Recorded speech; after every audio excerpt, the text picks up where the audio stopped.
Subscribe to the channel and comment, I subscribe. We'll try to reply to all comments. I want to discuss my weight problem. I've listened to some of the answers that you've given to other people about weight problem, and it's about how you feel. It's not about actions and all that. And I totally understand it, and I get it. I apply it, and now I'm enjoying more foods, and I'm eating more of the things that I've always starved myself from, but I'm gaining weight. So I'm happier with my body. I appreciate my physical body more now. Would you say you're getting what you expect from the increase in what you are eating? Is it surprising you that you are eating more and gaining weight, or is it pretty much what you thought would happen? Well, now that my understandings have changed, I expect to lose weight, not to gain. Well, the reason that we ask is because whatever you expect is what happens. In other words, expectation is a very powerful word. And of course, like every word, people mean different things sometimes when they use the same word. But your expectation is a sort of merging of what you desire or what you think about and what you really believe about it. So it was actually a trick question in that, are you getting what you expect? Because the answer to that is always yes. It's not possible to ever get something outside of your expectation. So the key to getting something different is to think about what it is you're wanting and think about what you're getting and try to spend a little more time thinking about what you want and a little less time about what is. You see, most people, you're going to like this, we have not said this in this way before, most people contour and arrive at their expectation based upon what they are observing. So what is has most of their attention, so what is slow to change. And most people come to expect what is, and it's logical, isn't it? You notice it, you collect the data about it, you offer a vibration about it, so it manifests, so you notice it, so it manifests, so you notice it, so it manifests. And that's not a bad thing. It is not a bad thing that there is a platform of expectation from which you are launching into your next creation. We would not ever want to take your ability to observe away from you because it adds to the stability and the continuity of the platform from which you are creating. But when you want change from what is, then it is your job to spend less time what-ising and more time what-ifing. Less time observing what is, more time imagining what can be, more time remembering something that you like. And that's how you change expectation. This is the new thing that we were talking about. Expectation can only be changed when you merge together the platform from where you are with something that you want that is beyond it. Most people are really more regurgitators of life than anything else. Even the medical and the scientific communities move very slowly because they're so busy collecting data about what is that they fill their thought processes full of what is, and they substantiate their expectation about what is. So what could be is very slow to morph, you see, but it does not need to be. It can change much more rapidly than it does. So really the answer is think more about where you're going and less about where you are. That really is. Spend more time noticing what is. Get inside your head. Get in your imagination. Step back from the details of where you are. And that's not only in relationship with how your body looks and feels, but it's about how you feel about the food that you're eating. You have to begin to see food differently. We're surprised that any of you can find anything to eat, because almost every food substance has had several books written about why you should not eat it. So much so that most people who are planning for food, sitting in front of food, shopping for food, choosing the restaurant, looking at the menu, watching others eat, or eating themselves, almost everybody who is in the attitude of a relationship with food in any way is in a sort of state of semi to tremendous trauma. And so the answer is to spend at least as much time thinking about the food that you're going to eat as you do actually eating the food. And during the time that you're thinking about the food that you're going to eat, work on imagining it to be as you want it to be in relationship to your body, so that you just gently morph your expectation into a new place. Let's say that you're getting ready, you're going to go have a nice meal somewhere tonight with someone. And you know that you'll be in the restaurant for an hour or two, or maybe longer. And so, in anticipation of going there, imagine how you will feel while you are there. Imagine feeling satisfied at the place you've chosen to be. Imagine feeling satisfied at the wonderful people who have culminated to prepare your food and serve it to you. Imagine the fun you will have with those that you will exchange your words and fun. And then turn your attention to the food that you will eat and begin anticipating in advance what good choices you will make. Step back from it in a more general way and think about how delightful this experience is going to be. And then think about your body, this intelligent body of trillions of cells, each of which know exactly what to do, and compliment them sort of collectively for their ability to maintain the continuity of your body. And speak to them lovingly, saying to them, I know you know what to do, and I always think of you as I am choosing the food that I'm eating, and I know that you have the ability to deal with whatever it is that I give you, and that you have the ability to utilize the energy from it and give me feelings of energy and movement and flexibility, that you have the ability to add to my well-being. I feel appreciation for the cells of my body and for the food that I'm eating and for those who prepare it. And I'm so looking forward to this time.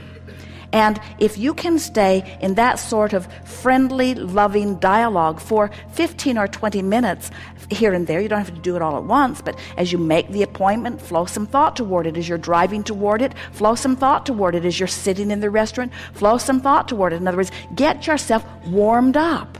It's what we call vibrational pre-paving. It's thinking about a positive outcome from the action that you're about to take part in.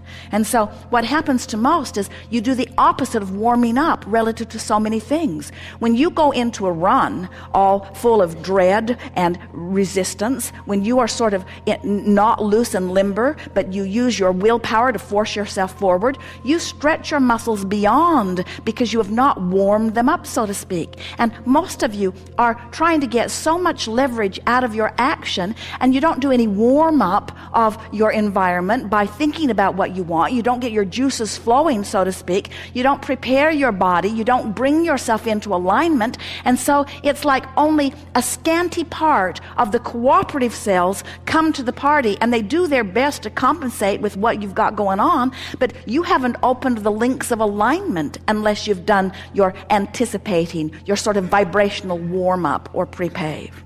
And that's what you're talking about here. That's why I don't like exercise. I don't do the warm-up. But you see, if you would think of the warm-up as a vibrational thing, once you begin to get a sense of the leverage in energy alignment, then you will discover there is so much more power. One who's connected to the stream is more powerful than a million who are not. There is so much leverage in this vibrational warm-up, in this vibrational alignment, in this readying yourself. And all that means, you can tell when you've warmed up. Let's say that you've been dreading it. Well, don't do anything in an attitude of dread. At least get to a place of sort of kind of wanting. In other words, bring yourself at least into hoping or some semblance of positive expectation before you proceed forward. So it's a vibrational warm-up that you're doing. And you have to know, as you look around at the variety of experiences that people are having in relationships to their bodies and food and movement, you just have to know there's much more to it than just food in, food out, or action that is causing an expenditure of energy. It's about this vibrational alignment. And so when you say, I'm feeling good, I'm feeling happier about food, I'm eating more of what I'm wanting, we would say that's that emotional warm-up. But then you say, but I'm gaining weight. So the emotional journey that we're talking about is, if you will let your gauge not be the scale for a while, not be the physical results for a while, but let your gauge be your mood or your attitude, and you can maintain that for a little while, you'll begin to notice that once you get through that warm-up time, that your body will start to come into vibrational alignment with your improving expectation, until you can literally become one of those people who can say what you want and have it be by the power of your expectation, regardless of the physical behavior or action that is surrounding the situation. It is not necessary that you alter your behavior. It is necessary that you alter your thoughts regarding your behavior. And when you do, all things are possible. Truly they are. Okay, that's what I want to hear. Yes. Be easy with it. Make food your friend. But you see, here's the thing. So let's talk just a little bit about the difference between downstream and upstream. So you tell us if these statements that we're about to give you feel downstream or upstream. And we're going to extract them from you, so we'll contour them to how you're feeling about all of this. I'm looking forward to my body responding to my desire. Is that a downstream statement or an upstream? Downstream. At times I do rather well with that. Downstream or upstream? Downstream.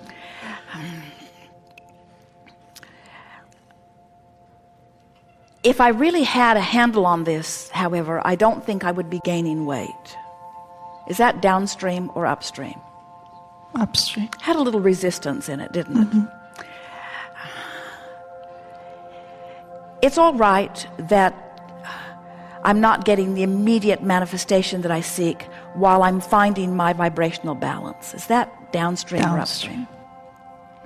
I do believe that my body does respond to my thoughts. Downstream or upstream? And I recognize I have a variety of thoughts, but I'm doing better and better at getting them in the direction that pleases me. Downstream or upstream? So now, as we played this game, it was pretty easy to feel which thoughts were helpful, or at least which thoughts were downstream, and which thoughts were upstream. We know you get that. In other words, you've been thinking about positive thoughts for a long time. And you can feel subtle differences even.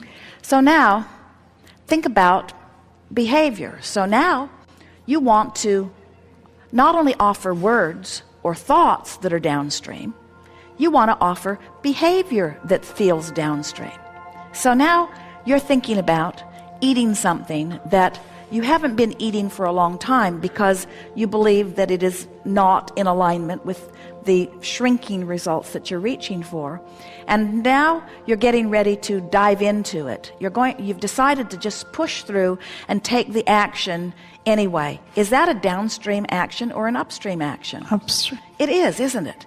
In other words, we're not saying to you to stop paying attention to your behavior, because your behavior compounds whatever it is you've got going on vibrationally.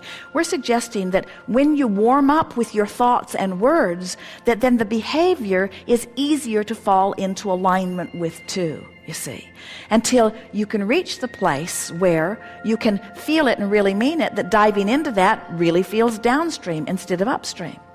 So the rule of thumb that we would use is, don't take action until you've lined up the energy first. And that's what we mean by spend at least as much time in warming up emotionally, vibrationally, as you do actually participating in the event of partaking of food.